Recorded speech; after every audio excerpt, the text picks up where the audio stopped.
Yo, how's it going, everybody? Welcome back to the channel. Now today we're going to be going over the UFC 292 fight card that is going down this Saturday. If you guys have your predictions, make sure you guys leave them down in the comments. You guys leave a like, subscribe, and let's go ahead with the predictions. On the early prelims, I'm not gonna lie to y'all, I really don't know a whole lot of these people, but we're gonna go up and we're gonna start at the Chris Weidman versus Brad Tavares fight. All right, so the first fight here we have is Chris Weidman versus Brad Tavares. Brad Tavares is coming off a 2-fight losing streak, right? But he's been the more active fighter. Chris Weidman hasn't fought in a while, and obviously he's coming off that horrible injury, probably one of the worst injuries we've ever seen in the UFC. But Chris Weidman, he has that psychological factor. We don't know how he's gonna react whenever he's in the ring and he starts getting hit in the leg. You know what I'm saying? Chris Weidman is gonna be really obvious on his part how comfortable he looks within the first round. We're gonna see if he starts walking in his back foot. We're gonna see if he starts disengaging from the fight. Brad Tavares, he's been a little bit more active. He's fought a little bit more. His last fight was on April 22nd of this year, so he has fighting momentum, right? He's been more active. He's been in fights, right? He knows what it means to be fight ready. And Chris Weidman, he hasn't made that weight in a while. He hasn't made 145, 185 in a while. So who knows how he reacts to the new weight that he hasn't made in a while. Brad Tavares, even though he's in a 2-fight losing streak and he did get TKO'd in his last fight, I do expect him to beat Chris Weidman. Pretty much off of what I just said. Chris Weidman hasn't been in the ring in a while. He has that psychological factor that he just got off of really bad injury, and it was tough for him to make 185. He was one of the last people to get weighed earlier today at the weigh-ins. But let me know what you guys think down in the comment section below. I do think Brad Tavares beats Chris Weidman. I think it might go the full 3 rounds, but we'll see. Let me know what you guys think down on the comment section below about this fight. My money is on Brad Tavares. And then the first fight we have in our main card is Marlon Vera versus Pedro Munhoz. And I did a breakdown on this earlier this week. If you guys want to watch that video, make sure you guys check on my channel, and there's a full breakdown on who I think wins this fight. But I'm gonna just tell y'all straight up, I think Marlon Vera wins this fight. I mean, he's younger. Pedro Munhoz is 36. Marlon Vera just hit 30. Marlon Vera has the longer reach. He's a switch hitter. And even though he has significant strikes landed, a little less than Pedro Munhoz, I think Marlon Vera, hopefully he's trained these last couple fights or on his training camp on how to turn the jets on a little bit quicker, how to get in the flow of the fight a little bit quicker. So that's what I'm expecting Marlon Vera to see. Everybody knows that Marlon Vera is a fighter that he's very analytical. He's a person that just watches his opponent and the way that he moves, and he tries to pick up on their habits. So he's a smart fighter in that sense, but everyone knows that Marlon Vera is notorious for being a very slow starter. Pedro Munhoz is coming off, the no contest he had against Sean O'Malley, which wasn't a great showing for him either. He was getting pieced up a little bit into that fight. I will give that fight to Sean O'Malley, but yeah, Pedro Munhoz did not have a great showing that fight. But let's see how he comes into this fight. My money is on Marlon Vera. And again, if you guys want to see a full breakdown on this fight, make sure you guys go ahead and go to my channel, and you guys will see the Marlon Vera versus Pedro Munhoz full fight breakdown. And let's go ahead into the next fight. And again, my money's on Marlon Vera. Alright, and on the next fight we have on the card is Damon Blackshear versus Mario Bautista. These guys are they're fairly similar on their striking aspect. The lands per minute is 5 compared to 3.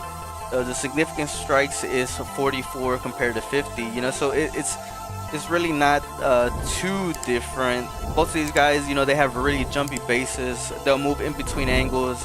They throw leg kicks. They throw high kicks. You know what I'm saying? But where there is a significant difference, in my opinion, is on the grappling aspects, where Mario Bautista has a 68% takedown accuracy and has a takedown defense of 60% compared to 54% for Damon Blackshear and a 29% takedown accuracy for Damon Blackshear. So I do think that Mario Bautista is gonna try to look for positions where he could just stay on top of Damon Blackshear and probably look for some ground and pound and maybe a submission attempt or not. But we're gonna see where this fight takes place. If I had to choose a fighter between both of these two guys, I would pick Mario Bautista because he has a little bit better striking and he, in my opinion, has the better grappling. But let me know what you guys think down in the comment section below. And just again, Mario Bautista has my pick for this fight. Let me know what you guys think down in the comment section below. And on the next fight, this fight I'm very excited to watch, is the Neil Magny versus Ian Machado Garry. Neil Magny, a veteran in the game, has been ranked for a really, really long time. And Ian Machado Garry, he's the new upcomer. He's the prospect. He's the new kid on the block, and he is getting tested. This is a fight where Ian Machado Garry is 100% being tested on whether or not he deserves to go up in the ranks and start challenging, to be a contender. So it's prospect to an actual contender fight, so it's a very important fight for Ian Garry. There's a whole bunch of people out there that really want to see Ian Garry lose this fight, but let's touch on that. Let's touch on that subject really quickly. These guys are entertainers, and they have to sell the fight no matter what. You know what I'm saying? But you guys have to, you guys got to do a little bit more digging behind these fighters. Ian Machado is a guy who goes to all these gyms and he picks the brains of all these coaches, and it's very admirable, to see a young dude going about, MMA in the IQ aspect rather than just trying to become an animal. You know how like a lot of these MMA dudes, they just try to become like these gym heads and like just freaking killers. And Ian Machado is going about it a little bit differently. He wants to fight smart, so he's trying to go to all these gyms and pick up as much information as possible, which is something that I really admire and respect about his game. Not too many young kids are willing to do that, willing to go out and travel and pick the brains of all these coaches. But let's go ahead and get into the breakdown. So Ian Machado, that last fight that he had, he developed a pretty good showing of how how smart he is as a striker. And Neil Magny, he's, like I said, he's a veteran. He's had a lot of good fights, but in terms of the significant strikes landed, Ian Garry has 2 times more lands per minute than Neil Magny. He has 55 compared to 46 on significant strikes. Although Neil Magny, the only thing that I could say about, Ian Garry, the only thing I can say about Ian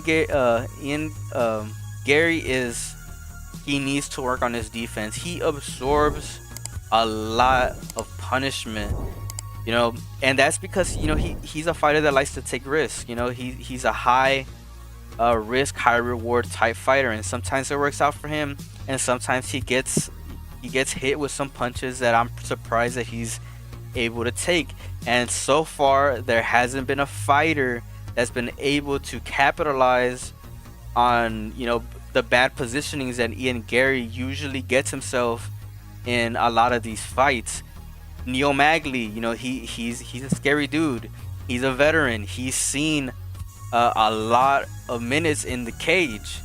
You know what I'm saying? Is he gonna be the type of fighter that, you know, whenever Ian Gary gets on those bad positions, is he gonna be able to capitalize? There's a lot of people thinking that he just might be able to do that. Um, but in terms of the grappling, I don't expect these guys to do a whole bunch of grappling. I don't expect these guys to do a whole bunch of wrestling, if I'm being honest. They both have, you know, okay takedown accuracy. They have okay takedown defense. But this is a fight that I 100% believe that it's going to be in the striking department. If I had to put my money on one of these fighters, right? Neil Magny, the veteran, and Ian Machado Gary, the new kid on the block, I would put my money on Ian Machado Gary. One, he's younger. I feel like his last fight, he proved that he could be a smart fighter. Hopefully, you know, he went back to the lab and he kind of, you know, tweaked up a couple of, you know, things that he saw in film, where he was able to, you know, get out of some of these positions where he was susceptible to getting caught with, you know, really bad punches. But let's see how this fight turns out. If I had to put my money on any one of these fighters, man, I would put it on Ian Machado Gary. Let me know what you guys think about that down in the comment section below. I know a lot of people want to see him get whooped, but I 100% believe that he will win this fight against the veteran Neil Magny. Let me know what you guys think down in the comment section below about this one. And the next fight we have is Zhang Weili versus Amanda Lemos, right? Zhang Weili is a fighter that has been in a lot of championship fights. You know, she is very experienced in that aspect, and I don't expect her to not show up on this fight. I 100% believe that she, you know, prepared for this fight just like she's prepared for all the other championship fights that she's had in her career. Amanda Lemos, you know, she's a heavy hitter. She is a very hard puncher. She needs to 100% use the power that has gotten her onto this point in her career to land on Zhang Weili. You know what I'm saying? Let me know what you guys think about this fight.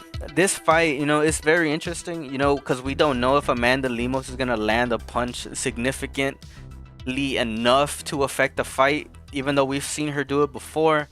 But if I had to bet against for a fighter, you know, I'm obviously gonna pick Zhang Weili. Let me know what you guys think about that in the comments below.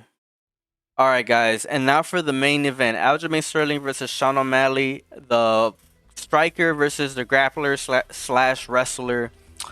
Look, man, everybody thinks that Sean O'Malley is gonna beat Aljamain Sterling. I'm not one of those people. I do not think that Sean O'Malley beats Aljamain Sterling, and this is why. Look, Aljamain Sterling has the better resume. He's beat the more quality fighters. You know what I'm saying? At this point, Aljamain Sterling is probably one of the GOATs in this weight class. I'm not even kidding. He's beat Petr Yan, even though Petr Yan kind of did that one illegal strike. It was an illegal strike. Petr Yan knew better than to throw a freaking knee to Aljamain Sterling's freaking head, you know? And but Aljamain Sterling came back on the next fight and he beat Petr Yan in a very, you know, some people would even say in a very dominant way, in a very dominant way in terms of the grappling.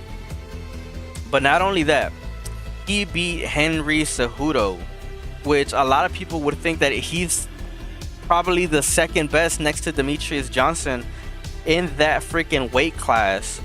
You know what I'm saying? Sean O'Malley had a very close fight against Petr Yan, and in my opinion, I still think that Petr Yan did enough to beat Sean O'Malley. And there's people out there that 100% believe that Sean O'Malley won that fight unanimously, and I would have to be one of those people that I don't think he did. I don't freaking think he did. Let's look at the percentages, right? So Sean O'Malley has a 73% TKO compared to Aljamain Sterling's 13%. He has a 20% decision. You know, most of his wins are by TKO, and decisions 52%. You know, half of fights of Aljamain Sterling, you know, are won by decision. Obviously, Sean O'Malley's a taller fighter. He lands more per minute, and he lands a lot of significant punches. He has decent defense. But on the grappling department, man, it's just night and day, man. It's night and day. Aljamain Sterling, 2 takedowns compared to none for Sean O'Malley. Takedown accuracy, 24% to 42%. Takedown defense, 45% to 60%. I 100% believe that Aljamain Sterling beats Sean O'Malley. There's debates out there. Sean O'Malley has better striking. There's no way that Aljamain Sterling can land a hit on Sean O'Malley. Look, 100%. Sean O'Malley, anything can happen, man. These guys are professionals, right? Anything can happen. But Sean O'Malley does have better striking. But where is the punch, right? Where Sean O'Malley could turn this fight into his favor. In my opinion, where this punch would take place if Aljamain Sterling goes for a takedown, Sean O'Malley counters it with like a punch or a knee or a kick. But then if he throws a punch, a knee, or a kick, well then Aljamain Sterling could just grab his freaking limbs and just wrap around him and just freaking wrestle the shit out of him. Aljamain Sterling out wrestles Henry Cejudo.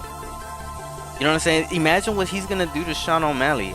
Sean O'Malley only has the striking. Sean O'Malley cannot get this fight to the floor. If Sean O'Malley goes to the floor in any of the rounds, I 100% believe Aljamain Sterling just keeps him there.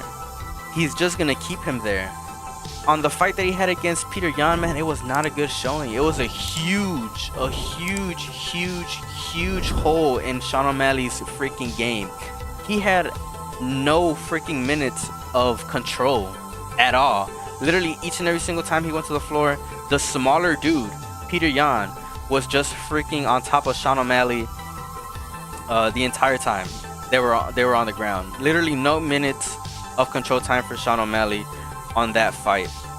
But yeah, 100%. I think Aljamain Sterling beats Sean O'Malley in the main event, UFC 292. Let me know what you guys think down in the comment section below. Let's go again, and I'm gonna give you guys my predictions one last time for all the fighters.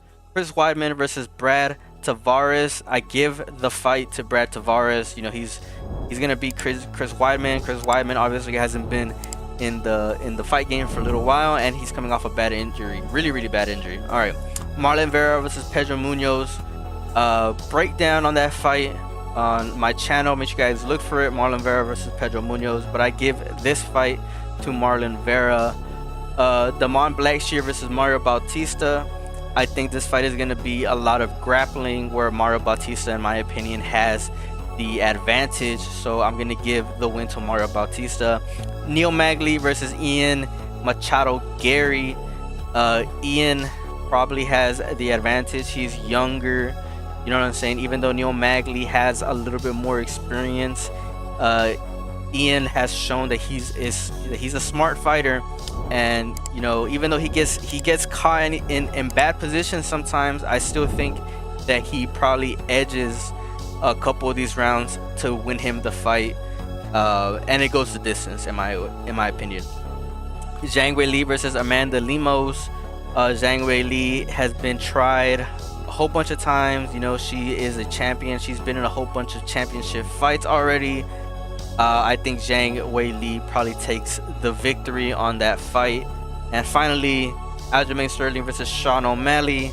Aljamain Sterling beats him, and it goes the distance. Let me know what you guys think down in the comment section below.